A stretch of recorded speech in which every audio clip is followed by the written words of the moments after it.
Run, swim, climb ഇതൊക്കെ ഓരോ verbs ആണല്ലേ.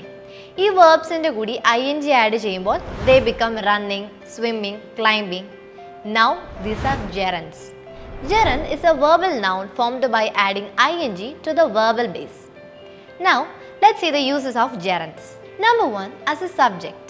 For example, reading helps improve vocabulary. Swimming is a good exercise. Number 2, as a subject complement. For instance, his pastime is gossiping. His main activity is roaming about. Number 3, as object of a verb. For example, I enjoy reading, please stop talking. Number 4, in compound nouns. For instance, running shoes, swimming pool. Number 5, it occurs after certain verbs. For example, I dislike seeking favors.